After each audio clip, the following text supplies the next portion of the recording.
Hello and welcome. You're watching Ask PQ on Bloomberg Quint. I am Agam Vakil and with me is Alex Matthew. Good afternoon, Alex. Good afternoon, Agam. Well, if you've got questions on equity this Friday, this show is the perfect show for you. You can send those queries to us on Twitter, Facebook and on WhatsApp. You can also call us on 022-454-04141 or you can mail us on askpq@bloombergquint.com. Only make sure to add the Ask PQ hashtag. It's turning out to be a quiet day of trade where we haven't seen too much traction with respect to benchmark indices, which means that the Sensex and the Nifty are currently trending marginally in the green. One might say it's a 0.25% gain for the Nifty. There's not too much to complain about, but we must remember this comes on the back of 2 straight days of losses as far as the Nifty is concerned. The Sensex trending marginally in the green too. What about the Nifty banking index? Well, that's actually the one which is bearing down on the benchmarks, considering this is currently trending marginally in the red. And how about your broader markets? The mid-cap and the small-cap indices, both of them are outperforming the benchmark. So the mid-cap index up by around 0.4% and nearly 0.6% gains for the small-cap index. Some outperformance there. But let's talk about your index gainers and losers. And starting out the gainers, Cipla is right at the top. We have seen a 3.5% increase in open interest there. Mind you, a lot of traction with respect to build-up in open interest. So we certainly are seeing some activity here in the future space too. Tata Steel and JSW Steel from the metals pack leading the metal index, as a matter of fact, higher too. Each up by around 2.2%. And among other gainers, we have Bajaj Finance, which is also right there along with the steel companies. It's now inching towards the mark of 3,100 rupees per share. Adani Ports and Ultratech Cement also among the gainers. And among the losers, we have weakness in, well, perhaps something like a State Bank of India, down by less than 1.5%. Is the same for Tata Motors and Power Grid. About a profit taking, I reckon, for Tata Motors, which has been very, very strong of late. But on the whole, it's been another quiet day of trade, Alex. Perhaps a little more buzzing for the small cap and the mid cap indices. All right, absolutely. Well, on that note, let's get our 2 experts in for the day. We've got Sharmila Joshi, who's joining us remotely. She's an independent advisor. Thank you so much for joining us, Sharmila. In the studio, we have Kunal, Rambhia of the Streets. They're both here to answer all of your questions. We're going to start with the short-term query. Kunal, just before we started this program, we were talking about FMCG stocks. Dabur India is the stock that we're talking about right now. Rangarajan Balakrishnan is looking for a 3-month view. The stock is just about 0.9% down in today's session at that 400 level. What would you recommend in terms of the... So no, I remember we were discussing about Dabur when it was trading at around 420 mark also. There was a symmetrical triangle formation and someone asked me the query on Dabur and HUL comparison where we said that if the Dabur manages to close below 420 mark, then we should be avoiding, and that's what we are witnessing right now. The stock is at near to 401. So keeping the broader formation in mind, the distribution is happening. RSI is extremely oversold. So from a week or two's perspective, expect a bounce. But otherwise, the stock is clearly in downtrend. Think of accumulating near, say, 360 to 375 mark if at all comes to. Okay, well, that's your view on Dabur India. Moving on to a fundamental question. This one is on VIP Industries. And I reckon Sharmila has spoken about this one in the past too. But we have Surya, who wants a long-term view on VIP Industries as well as a short-term view. So I will take the short-term view on VIP too. But let's address the fundamentals first. Sharmila, what would your advice be to Surya? I think, as you said, we've discussed the stock in the past, and for me, the stock is a hold. Definitely, I think, the way the entire FMCG space has been, because it was so kind of priced to perfection, you have seen a little bit of a correction. You have seen a correction in the stock. But I think going forward, a lot of the fundamentals are in place, because I think the various lines of luggage that they've gone into, as well as the kind of returns that they're making there. If you stay invested, I think, and if you have that 18 to 24 months sort of a perspective, this stock can give decent returns from the current price. So my recommendation would be to hold. Okay, so that's your recommendation on hold for VIP Industries on a fundamental basis, currently at 478. Kunal, what is your view here? So yeah, VIP certainly from 400 mark to almost 500 mark on the higher side, the stock recovered by almost 25%. Yeah. But if I look at the daily chart, then definitely there is a trend line resistance which is near to 500 mark. So for time being, if you're already holding the counter, place the stop loss near to 460. Hold, continue to hold. Any chance the stock manages to give a breakout of 505 on closing basis, I expect the stock to reach 560. Okay, let's take another short-term query. In fact, one of these counters I would like to go to Sharmila as well. Shrikant Mula is asking about IDFC First Bank and HDFC Life for the short term. Let's pull up those two counters while Kunal pulls the charts up. IDFC First Bank more or less unchanged in trade today at around that 54 mark. And let's also pull up the other counter, which is HDFC Life, up about 1.7% at 385 or thereabouts. What's the view on the charts? So yeah, IDFC First Bank, I can say that the stock we discussed about this stock near to 46 again. I could remember because there was an inverse head and shoulder formation, and we also gave a recommendation on hot money. The stock has managed to make the top of 56, which was the first target. I expect the stock to come down to 49 again. 49 can be a best level to re-enter. I expect the stock to reach 67 mark. Okay, and what about HDFC? HDFC Life. So on a daily chart, again, the stock is facing the resistance of 200 days exponential moving average, which is placed near to 390 mark. The stock is in decent consolidation, continue to hold. The stock goes below 360, then prefer to exit. Otherwise, I think beyond 400, the stock is poised for at least 20% rally. I do want to go to Sharmila on IDFC first. I realize that the question was for a short-term view, but taking into consideration the changes that have recently taken place in this bank, how would you look at this in terms of the upcoming results? Because the synergies have to come into play. What are the numbers that you would really be watching out for before you take a bet? Yes, so I think it's going to be really tough for them really the next couple of years, because yes, the positives are there, as you said, because of the fact that their capital first is getting merged with it. So there will be certain parameters on which they will do better, but I think like for instance they are going to get a whole new set of depositors, cost of funds may come down, etc. But I think the other concerns will remain in how to grow the retail book, etc. And the stock is already valued at fairly, I would say, there are other sort of corporate banks which are available at more or less the similar valuation or a slightly maybe slightly higher. So I would prefer to look at those rather than IDFC First Bank, because I think you need like at least a 3 or 4 year sort of a perspective to stay invested in the bank. And even then, I think what happens in the interim is that so many things are changing on the ground that I would rather be invested in something else.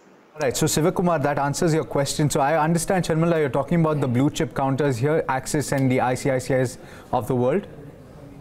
Absolutely. Okay. I think an ICICI or a Yes Bank can be looked at.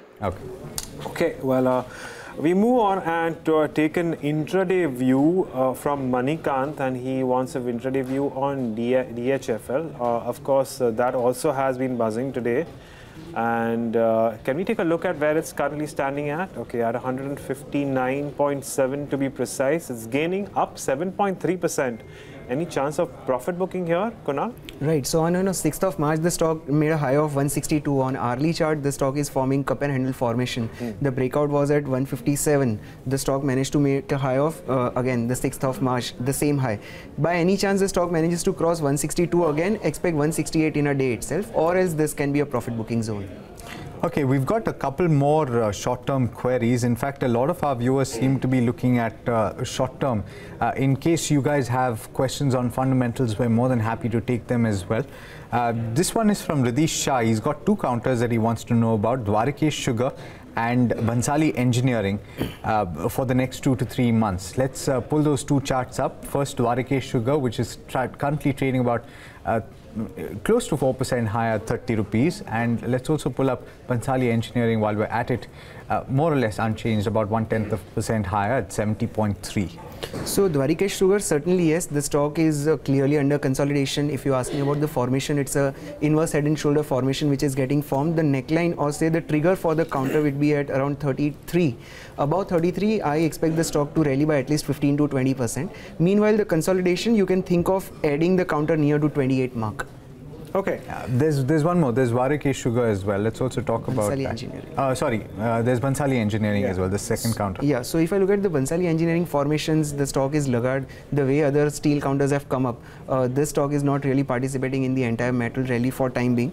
Avoid this counter. If at all manages to go above 80, then we may rethink of looking at it. But for time being, move on to counters like SAIL. Okay. All right. Well, so we have another question. Actually, a couple of viewers who want to know what to do with Z Entertainment. So again, I'm going to take a long-term and a short-term view. We have Prayash on Facebook. He says that he holds Z Entertainment at 448. It's currently trending just slightly below his mark. And Bibin also wants to know if Z Entertainment is a good buy at current levels. So let's address Z Entertainment on a fundamental basis. Sharmila, we've heard a lot about Z and a lot of suitors, and off late Bloomberg's also reported that Mukesh Ambani and Sunil Mittal are also in the fray and competing for a stake in Z Entertainment among many other suitors. Would you buy into this one? If you leave aside the issues the promoters have with their own personal debt, would you be suspect of the fundamentals of the company? No, I think on that part there is no concern. I think all the concerns arose because of the debt situation. So line I wouldn't buy until I got clarity on that, simply because you heard for the longest time that Sony, they were very close to the Sony deal, and then that sort of has either fallen through or there have been some issues, and now you're hearing of other gains, and you are sort of racing against time. So there could be pressure on the stock going ahead, so maybe you could get it at lower levels. In any case, I think even if as a long-term investor, I would wait to get clarity before I bought into the stock. Okay, so let's take that up technically as well. Currently at 479, what are the technicals telling you? So if I look at the Z Enterprise daily chart, right from 490 on the bottom side, say 400, the stock is clearly making downward channel. That's lower top, lower bottom formation. Yeah. So unless the stock goes above 445, 450 mark, I would not really advise anyone to buy even on declines, because we don't know where the bottom can be. Potential support can be 375 to 380 for time being. Okay, so for Prayash, who is already in at 448, your recommendation? So I would say that if the price reaches to near to 440 mark, which seems likely because it's in lower channel, so near to 440, think of exiting. Okay. Because of short-term trading, we should not be avoiding the counter if it manages to close above 445. Re-enter once it manages to close above 445. Right. Just a small point on the news update that you got from Bloomberg. Bharti has come out with a statement saying that they are not in contention. The Z spokesperson has said that they are in conversation with multiple stakeholders, and the source that spoke to Bloomberg when they were talking about Reliance Jio Infocom's interest, they said this is early or preliminary deliberations and it may not lead to a transaction. So still very early days with regard to Z Entertainment. Let's talk about another question now. This is a short-term question, and multiple people, I think Bibin and Akshay, both want to know about NBCC.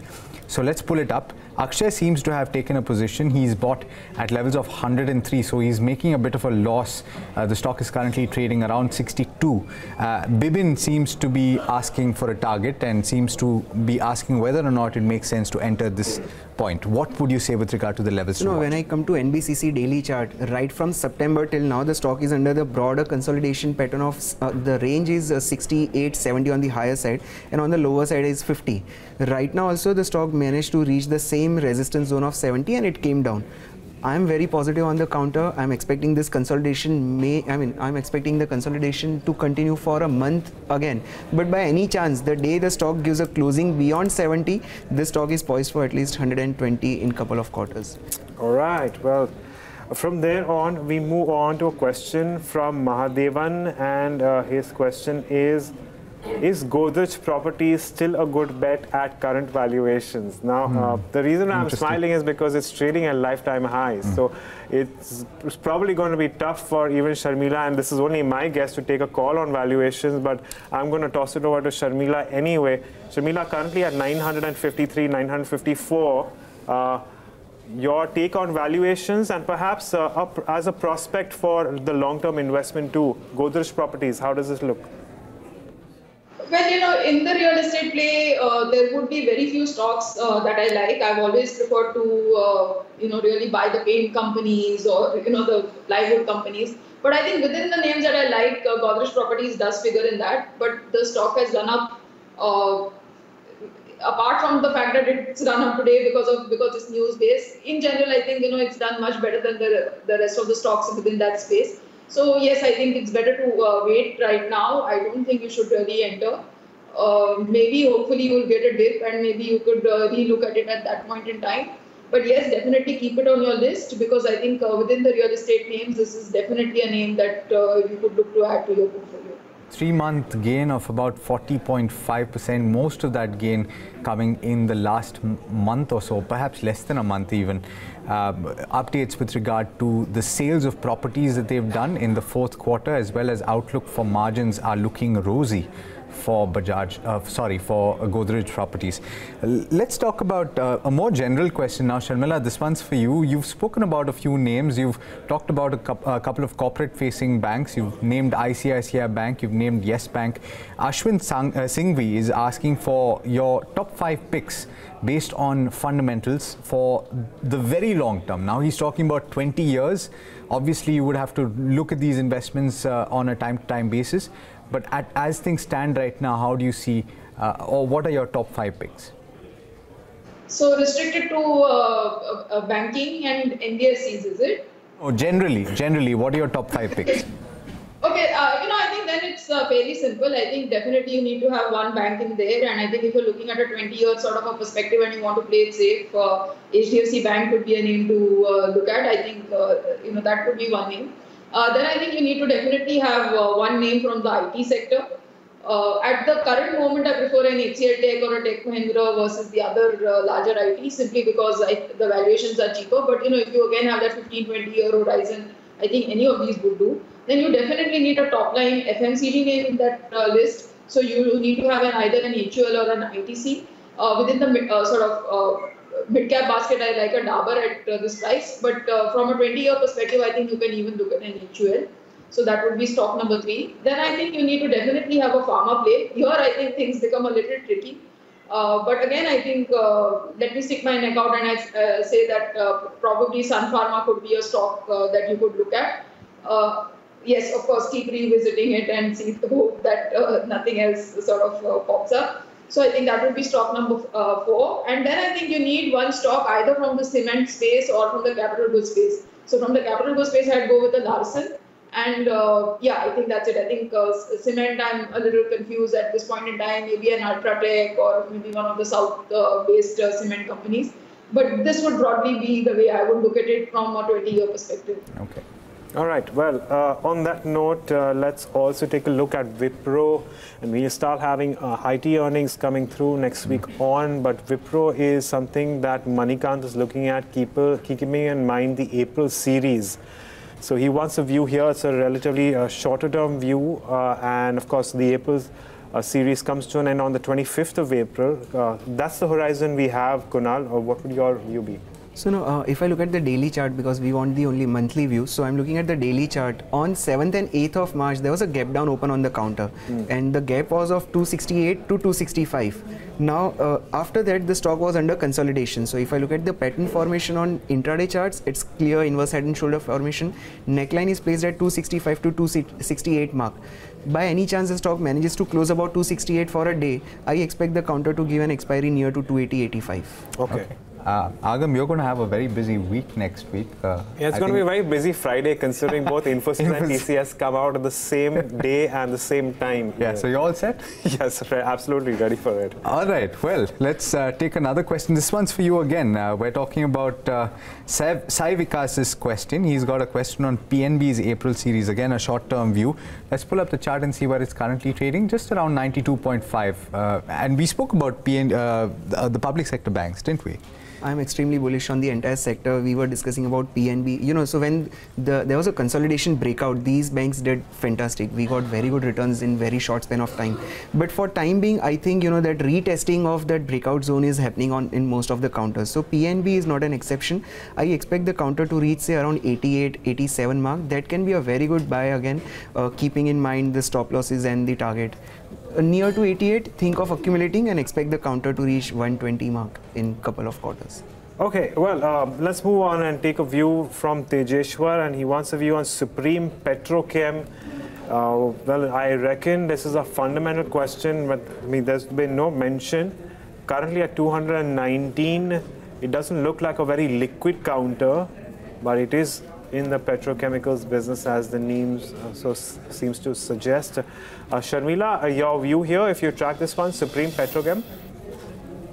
Well, you know, it seems a little expensive. So, I mean, if I had it, I would hold it, but I wouldn't buy new. Okay. Fair enough. You know, while we're talking about, and we took a view on the charts for Wipro, but considering the numbers for a couple of major IT companies are coming in next week, I think it might just be a good time to talk about the fundamentals as well. Based on the recent moves that you've seen, obviously, now Agam will tell you a little bit more about that, the fact that the rupee movement doesn't really affect these IT companies to the extent that they used to because of the kind of hedging that these guys have. Yeah, I mean, it doesn't really impact their earning, their top line, of course, because the hedging, but it will to a certain extent impact their operating margins. But again, as you already said, it will depend on the what sort of hedging portfolios that these companies use, and especially when it comes to Infosys, TCS and HCL Technologies, they have some very elaborate hedging mechanisms. So it, on the whole, it certainly reduces the impact when it comes to the rupee. But Sharmila, if you're talking about the last 6 months or so, it's been a reasonable run for these IT companies, some of the major names. How would you rate them as of now going into the new financial year? Would you place your bets on a couple of these big names? Yes, absolutely. And, you know, as I've said earlier as well, I prefer, in fact, the large cap IT to the mid cap IT, simply because I think on a valuation perspective, they present a more compelling case.